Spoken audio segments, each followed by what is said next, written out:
Welcome to Shanmugam IAS academy. இன்னைக்கு நம்ம 14th June உடைய கரண்ட் அஃபேர்ஸ் டிஸ்கஸ் பண்ண போகிறோம். ஃபர்ஸ்ட் நியூஸ் நம்ம பார்க்கலாம். இந்த நியூஸ் உங்களுக்கு ஹிந்து நியூஸ் பேப்பர் டெல்லி எடிஷனில் ஃப்ரண்ட் பேஜில் கொடுத்துருக்காங்க. NTA cancel score cards of 1563 NEET candidates. So இது ரிகார்டிங்கான இன்னொரு நியூஸ் உங்களுக்கு ஹிந்து பேப்பர் டெல்லி எடிஷனில் டெக்ஸ்ட் அண்ட் கண்டெக்ஸ்ட் பேஜில் கொடுத்துருக்காங்க. The allegations over the NEET UG 2024. So இந்த ஒரு ஆர்டிக்கலில் என்ன சொல்லியிருக்காங்க அப்படின்னா, இப்போ ரீசெண்டாக யூனியன் கவர்மெண்ட் வந்து என்ன டிசிஷன் எடுத்திருக்காங்க அப்படின்னா, இந்த 1563 கேண்டிடேட்ஸ்க்கு வந்துட்டு காம்பன்சேட்டரி மார்க்ஸ் வந்து கொடுத்துருந்தாங்க நீட் யூஜி எக்ஸாமினேஷன் 2024. ஸோ இந்த காம்பன்சேட்டரி மார்க்ஸ் வந்துட்டு it will be cancelled. And June 23 பார்த்தோம் அப்படின்னா மறுபடியும் இந்த நீட் யூஜி டெஸ்ட் வந்துட்டு ரீடெஸ்ட் நடக்க போகுது. அண்ட் இந்த ஸ்டூடெண்ட்ஸுடைய ரிசல்ட்ஸ் எப்போ வரும் அப்படின்னா ஜூன் 30. அதுக்கப்புறம் கவுன்சிலிங் வந்துட்டு ஜூலை 6 அன்னைக்கு வந்து ஆரம்பிக்க போகுது. ஸோ இப்போ இவங்களுக்கு கொடுத்த அந்த காம்பன்சேட்டரி மார்க்ஸை வந்துட்டு ரிமூவ் பண்ணதுக்கப்புறமா அவங்களுடைய மார்க் என்னவோ அந்த மார்க்கை வந்துட்டு பர்சன்ஸ்க்கு சொல்லிடுவாங்க. அதுக்கப்புறமா அந்த பர்சன்ஸ் வந்து மறுபடியும் எக்ஸாம் எழுதலாமா வேண்டாவா அப்படின்ற அந்த ஒரு டெசிஷனை வந்துட்டு அவங்க எடுத்துக்கலாம். ஸோ இந்த நியூஸோடைய பேக்ட்ராப்பில் நீட் எக்ஸாமினேஷன்ஸ் பற்றி நம்ம பார்க்கலாம். ஸோ இதுக்கு முன்னாடி கரண்ட் அஃபேர்ஸ்லையும் நான் வந்துட்டு உங்களுக்கு எக்ஸ்பிளைன் பண்ணியிருக்கேன். பட் ஸ்டில் இது வந்துட்டு உங்களுக்கு ஒரு ரிவிஷன் மாதிரி இருக்கும்.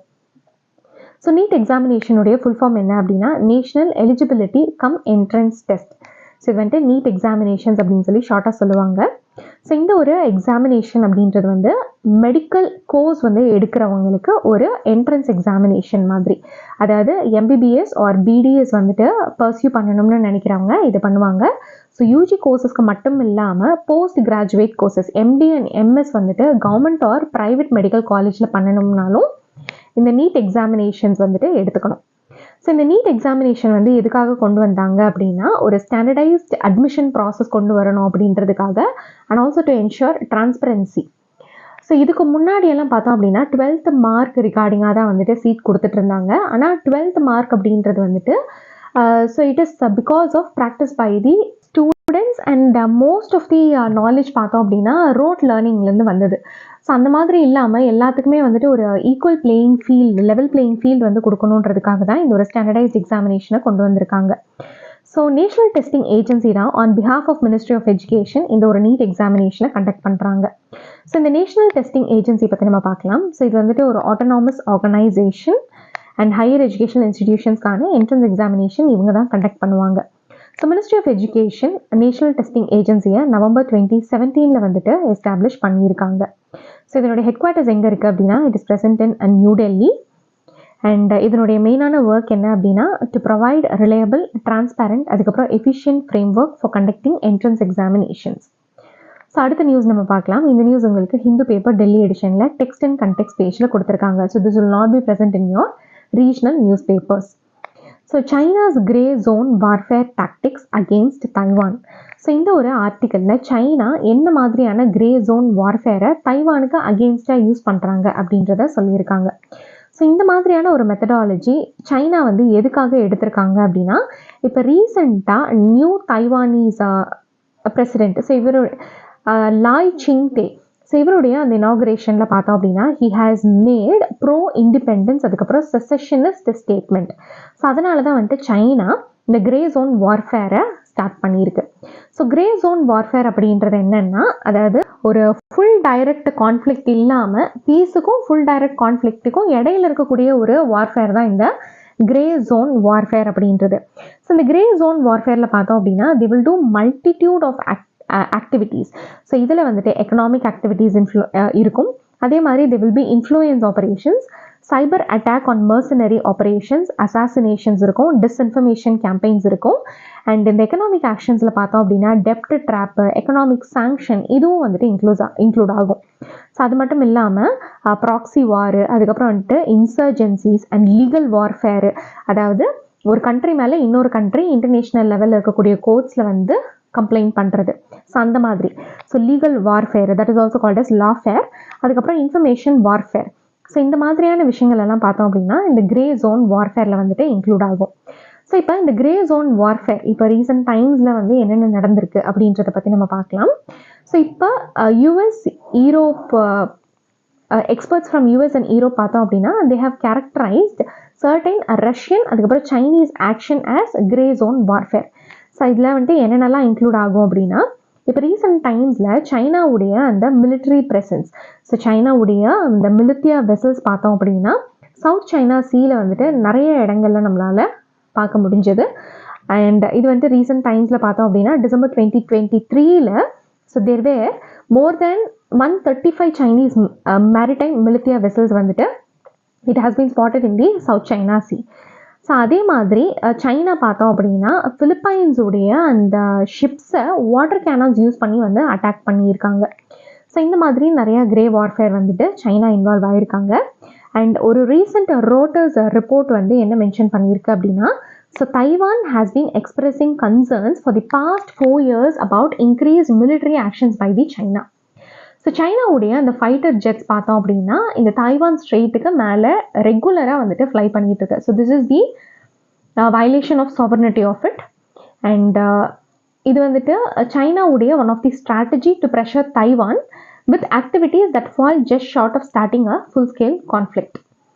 And analyst வந்துட்டு இன்னும் என்ன சொல்கிறாங்க அப்படின்னா சில economic sanctions that are put by the United States and Western nations against China.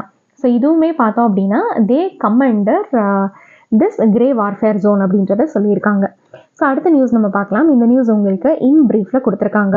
All 4 gates of Jagannath temple in Puri reopened. So இப்போ ரீசெண்டாக 12th century Jagannath temple Puri, so இதனுடைய 4 கேட்ஸுமே வந்துட்டு ரீஓப்பன் பண்ணியிருக்காங்க. அண்ட் இந்த ஒரு கேட் ஓப்பனிங் பார்த்தோம் அப்படின்னா போல் ப்ராமிசஸாகவே இருந்தது, பிஜேபியுடைய போல் ப்ராமிசஸாகவே இருந்தது. ஸோ COVID-19 அந்த டைம் பீரியட் வந்தப்போ, ஸோ பேண்டமிக் டைம் பீரியடில் ஒரே ஒரு கேட் மட்டும் ஓப்பன்டாக வச்சு மற்ற கேட்ஸ் எல்லாம் வந்துட்டு க்ளோஸ் பண்ணிட்டாங்க. ஆனால் சின்ஸ் தென் அந்த கேட்ஸ் வந்து ஓப்பன் பண்ணாமலே இருந்தது. ஆனால் பிஜேபி வந்துட்டு அவங்களுடைய மேனிஃபெஸ்டோவில் இது ஓப்பன் பண்ணுறதாகவும் வந்து ஒரு மேனிஃபெஸ்டோவாக வந்து கொடுத்துருந்தாங்க. அண்ட் இப்போ வந்துட்டு அதை ஓப்பன் பண்ணியிருக்காங்க. ஸோ இந்த நியூஸுடைய பேக்ட்ராப்பில் ஜெகநாத் டெம்பிள் பற்றி நம்ம பார்க்கலாம். ஸோ இது எங்கே சிச்சுவேட் ஆயிருக்கு அப்படின்னா பூரி ஒடிசாவில் வந்துட்டு சிச்சுவேட் ஆயிருக்கு. It is dedicated to lord Jagannath. So lord Jagannath வந்துட்டு he is a form of Hindu deity Vishnu. And இது யாருடைய டைம் பீரியடில் பில்ட் பண்ணப்பட்டிருக்கு அப்படின்னா so during the time reign of king Anantavarman Choda Ganga Deva of eastern Ganga dynasty in the 12th century. So இந்த டெம்பிளை வந்துட்டு யமனிக்க தீர்த்தா அப்படின்னு சொல்லுவாங்க. பிகாஸ் யாமா அப்படின்றது வந்துட்டு காட் ஆஃப் டெத் அப்படின்னு சொல்லி பிலீவ் பண்ணப்படுது. யாமாவுடைய பவர் வந்து இந்த டெம்பிள்குள்ளே பலிக்காது அப்படின்னு சொல்லி நிறைய ஹிந்துஸ்னால நம்பப்படுது because of the presence of lord Jagannath. And இந்த ஒரு டெம்பிள் பார்த்தோம் அப்படின்னா கலிங்கா ஆர்கிடெக்சரில் கட்டியிருக்காங்க. பிகாஸ் கலிங்கா டைனாஸ்டி தான் வந்துட்டு ஒடிசா வந்துட்டு ரூல் பண்ணியிருக்காங்க. And during that time it was built. And அந்த ஆர்கிடெக்சரல் ஃபீச்சர்ஸை யூஸ் பண்ணி தான் வந்துட்டு இந்த பூரி ஜெகநாத் டெம்பிளை வந்துட்டு பில்ட் பண்ணியிருக்காங்க. ஸோ இந்த டெம்பிளுடைய மெயின் ஸ்ட்ரக்சர் பார்த்தோம் அப்படின்னா it is sanctum sanctorum or garbhagriha. So இதில் வந்துட்டு idols of lord Jagannath, Balabhadra, அதுக்கப்புறம் சுபத்ரா இவங்களை வந்துட்டு ப்ரெசென்ட் ஆகியிருப்பாங்க. அண்ட் இந்த ஒரு பூரி ஜெகநாத் டெம்பிளில் பார்த்தோம் அப்படின்னா ரத யாத்ரா அப்படின்னு சொல்லி ஒரு ஹிந்து ஃபெஸ்டிவல் வந்து நடக்கும். அது வந்துட்டு ரொம்ப பிரம்மாண்டமாக நடக்கும். ஸோ அடுத்த நியூஸ் நம்ம பார்க்கலாம். இந்த நியூஸ் உங்களுக்கு தி இந்தியன் எக்ஸ்பிரஸில் கொடுத்துருக்காங்க. Red Fort case. So what are these standards for awarding death sentence, the president's mercy power? So ரீசெண்டாக பிரசிடென்ட் திரௌபதி முர்மு, ஸோ இவங்க வந்துட்டு பாகிஸ்தானி நேஷ்னலான முகமது ஆரிஃப், ஸோ இவருடைய அந்த மர்சி பெட்டிஷனை ரிஜெக்ட் பண்ணியிருக்காங்க. அண்ட் முகமது ஆரிஃப்க்கு பார்த்தோம் அப்படின்னா டெத் சென்டென்ஸ் கொடுத்துருக்காங்க for December 22, 2000 terrorist attack at Red Fort. So இந்த ஒரு தாக்குதலில் பார்த்தோம் அப்படின்னா 3 பேர் வந்து உயிரிழந்திருக்காங்க. இதில் 2 ஆர்மி ஜவான்ஸ் வந்து உயிரிழந்திருக்காங்க. ஸோ பிரசிடென்ட் வந்து எதனால் இந்த ஒரு மர்சி பெட்டிஷனை ரிஜெக்ட் பண்ணியிருக்காங்க அப்படின்னா ஸோ இந்த ஒரு டெத் சென்டென்ஸ் வந்துட்டு 2005 ட்ரையல் கோர்ட்டில் கொடுத்துருக்காங்க. ஆனால் இது வந்துட்டு டெல்லி ஹைகோர்ட், அதுக்கப்புறம் வந்துட்டு சுப்ரீம் கோர்ட்டுக்கு அப்பீல் போயிருக்கு. ஆனால் அங்கேருந்து எந்த விதமான ரிலீஃபும் வரலை. ஸோ அதனால தான் வந்துட்டு பிரசிடென்ட் இந்த ரிஜெக்ஷனை கொடுத்துருக்காங்க. ஸோ இப்போ மறுபடியும் இவருக்கு என்ன ஆப்ஷன் இருக்குது அப்படின்னா பிரசிடென்ட்டுடைய டெசிஷனை he can challenge. So challenge பண்ணி இந்த ப்ரொசீடிங்ஸை ஃபர்தராக வந்து ப்ரொலாங் பண்ண முடியும். ஸோ இந்த நியூஸுடைய பேக்ட்ராப்பில் இந்த மர்சி பெட்டிஷன்னா என்ன அண்ட் பவர் ஆஃப் பிரசிடென்ட் என்னென்ன அப்படின்றத பற்றி நம்ம பார்க்கலாம். ஸோ மர்சி பெட்டிஷன் அப்படின்றது வந்துட்டு நம்மளுடைய கான்ஸ்டிடியூஷன் ஆஃப் இந்தியாவில் ஆர்டிகல் 72க்கு கீழே கொடுத்துருக்காங்க. So president shall have the power to grant pardon, reprieve, respite, remission of punishment or to suspend, remit or commute the sentence of any person convicted to a death sentence. So அதே மாதிரி so state லெவலில் கவர்னருக்கு இருக்கக்கூடிய அந்த powers எதில் கொடுத்துருக்காங்க அப்படின்னா article 161. So supreme court வந்துட்டு 1981 மாரு ராம் வர்சஸ் யூனியன் ஆஃப் இந்தியாவில் ஸோ இந்த ஆர்டிகல் 72 இதை வந்துட்டு இன்டர்பிரேட் பண்ணியிருக்காங்க. ஸோ பிரசிடென்ட்டுடைய அந்த ஆக்ஷன் அப்படின்றது வந்து it should be based on the advice of council of ministers அப்படின்றத சொல்லியிருக்காங்க. அதாவது கேபினெட் என்ன அட்வைஸ் பண்ணுறாங்களோ அந்த அட்வைஸ்க்கு பவுண்ட் பண்ணி தான் வந்துட்டு பிரசிடென்ட் நடந்துக்கணும். ஸோ ஒருவேளை அவருக்கு அதில் இன்ட்ரெஸ்ட் இல்லை அப்படின்னா அதை வந்துட்டு ஒரே ஒரு தடவை மட்டும் அவங்க திரும்ப அனுப்பலாம் under article 74(1). And if the council of ministers வந்துட்டு they have decided, so president சொன்ன சேஞ்சஸ் எதுவுமே வந்துட்டு நாங்கள் இன்க்ளூட் பண்ண போகிறது இல்லைன்னு சொல்லி அவங்க முடிவு பண்ணி மறுபடியும் அதே அனுப்புனாங்க அப்படின்னா பிரசிடென்ட் கண்டிப்பாக அதை அக்செப்ட் பண்ணி தான் ஆகணும், திரும்ப அதை வந்துட்டு அனுப்ப முடியாது.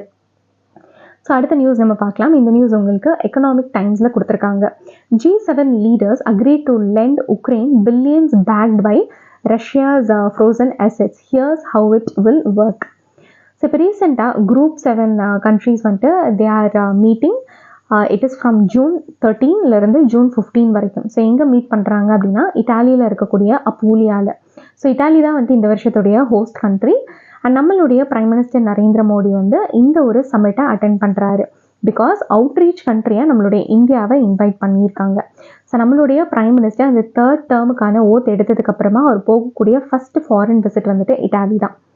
And during the first day இந்த பார்ட்டிசிபேட்டிங் லீடர்ஸ் வந்துட்டு எதுக்காக அக்ரி பண்ணியிருக்காங்க அப்படின்னா உக்ரைனுடைய சர்வைவலுக்காக $50 பில்லியன் வந்து லோனாக கொடுக்குறதா வந்துட்டு அக்ரி பண்ணியிருக்காங்க. ஸோ இந்த நியூஸுடைய பேக்ட்ராப்பில் இந்த G7 கண்ட்ரீஸில் யாரெல்லாம் இருக்காங்க அப்படின்றத பற்றி நம்ம பார்க்கலாம். United states, United kingdom, Canada, France, Germany, Italy, அதுக்கப்புறம் வந்துட்டு ஜப்பான் இருக்காங்க. And $50 billion loan to the Ukraine. So இது வந்துட்டு எப்படி கொடுப்பாங்க அப்படின்றத பற்றி நம்ம பார்க்கலாம். ஸோ இது வந்து எப்படி கொடுப்பாங்க அப்படின்னா ஸோ இனிஷியலாக வந்து ரஷ்யா உக்ரைன் மேலே தாக்குதல் நடத்தின அந்த டைம் பீரியடில் வந்து ஸோ யூஎஸ் அதுக்கப்புறம் வந்துட்டு அதனுடைய அலைஸ் இமீடியட்டாக ரஷ்யாவுடைய அந்த சென்ட்ரல் பேங்க் அசெட்டை வந்துட்டு ஃப்ரோசன் பண்ணிட்டாங்க. ஸோ தே ஹேட் அசஸ். ஸோ இந்த ஒரு ஸோ இந்த அசெட் நம்ம பார்த்தோம் அப்படின்னா it is money that is being held in banks outside Russia. So most of the money பார்த்தோம் அப்படின்னா it is in the form of loan mostly guaranteed by the US government. So ஒரு டோட்டலாக வந்துட்டு ஒரு $260 billion வந்துட்டு இம்மொபிலைஸ்டு Russian அசெட்ஸாக வந்து இருக்குது. So mostly this money is held in European Union nations. So இந்த ஒரு ரஷ்யாவுடைய ஃப்ரோசன் சென்ட்ரல் பேங்க் அசெட்டை வச்சு தான் இந்த $50 பில்லியன் லோனை வந்துட்டு உக்ரைனுக்கு கொடுக்க போகிறதா G7 சம்மிட்டில் வந்துட்டு ஒரு முடிவு எடுத்திருக்காங்க. ஸோ அடுத்த நியூஸ் நம்ம பார்க்கலாம். இந்த நியூஸ் உங்களுக்கு தி ஹிந்துஸ்தான் டைம்ஸில் கொடுத்துருக்காங்க. Baloda Bazar protest, Satnami community's historical political dynamics. So இப்போ ரீசெண்டாக சாத்னாமி கம்யூனிட்டி பார்த்தோம் அப்படின்னா சத்தீஸ்கரில் இருக்கக்கூடிய பலோடா பஜார் டிஸ்ட்ரிக்டில் வந்துட்டு so they are making protest because Jait Khamb அப்படின்னு சொல்லி ஒரு சாக்ரடான ஒரு பில்லர் இருக்குது. It is also called as victory pillar. So இந்த விக்ட்ரி பில்லர் வந்துட்டு சாத்னாமி கம்யூனிட்டியோடைய one of the sacred structure. So இதை வந்துட்டு அடையாளம் தெரியாத சில பேர் வந்துட்டு அதை வேண்டலைஸ் பண்ணிட்டாங்க. ஸோ அதனால் டிஸ்ட்ரிக்ட் ஆஃபீஸ் முன்னாடி, டிஸ்ட்ரிக்ட் கலெக்டர் ஆஃபீஸர் முன்னாடி நிறைய ப்ரொட்டஸ்ட் எல்லாம் வந்து நடந்துட்டுருக்கு. அதே மாதிரி இப்போ ரீசெண்ட் டைம்ஸில் அந்த பலோதா பஜார் டிஸ்ட்ரிக்டில் வந்துட்டு ஒரு சூப்பரிண்டென்ட் ஆஃப் போலீஸ் ஆஃபீஸையும் வந்துட்டு அட்டாக் பண்ணியிருக்காங்க. ஸோ இந்த நியூஸுடைய பேக்ட்ராப்பில் சாத்னாமி கம்யூனிட்டி பற்றி நம்ம பார்க்கலாம். ஸோ சாத்னாமி கம்யூனிட்டி வந்துட்டு சத்தீஸ்கரில் இருக்கக்கூடிய one of the largest scheduled caste community. So இதுக்கு கீழே வந்துட்டு பெசன்ஸ், ஆர்டிசன்ஸ், அதுக்கப்புறம் அன்டச்சபிள்ஸ் எல்லாமே வந்துட்டு இன்க்ளூட் ஆவாங்க. ஸோ இந்த சாத்னாமி கம்யூனிட்டி அப்படின்றது எப்போ ஃபவுண்ட் பண்ணப்பட்டுச்சு அப்படின்னா 19th century செயின்ட் குரு காசிதாஸ்னால ஃபவுண்ட் பண்ணப்பட்டிருக்கு. அண்ட் குரு காசிதாஸ் ஸோ இவருடைய அந்த ஐடியாலஜிஸ் அண்ட் டீச்சிங்ஸை வந்துட்டு ஃபாலோ பண்ணக்கூடிய கம்யூனிட்டியை தான் சாத்னாமி கம்யூனிட்டி அப்படின்னு சொல்லி சொல்லுவாங்க. அண்ட் குரு காசிதாஸ் பார்த்தோம் அப்படின்னா ஹி ப்ரீச்ட் மோனோதீயிசம், அதாவது ஒரே ஒரு கடவுள் மட்டும்தான் இருக்காரு அப்படின்னு சொல்லி இவர் டீச் பண்ணார். Believing in one god called Satnam, அதாவது truthful name and social equality. So Chhattisgarh government வந்துட்டு குரு காசிதாஸ் ஸோ இவருடைய அந்த நினைவாக பார்த்தோம் அப்படின்னா சஞ்சய் துப்ரி டைகர் ரிசர்வ் உடைய ஒரு செக்ஷனுக்கு குரு காசிதாஸ் நேஷனல் பார்க் அப்படின்னு சொல்லி பேர் வச்சுருக்காங்க. So this is all about today's important current affairs. நாளைக்கு இன்னொரு செட் ஆஃப் கரண்ட் அஃபேர்ஸோடு நான் உங்களை மீட் பண்ணுறேன். டில் தென் கீப் வாட்சிங் அவர் சேனல். தேங்க்யூ.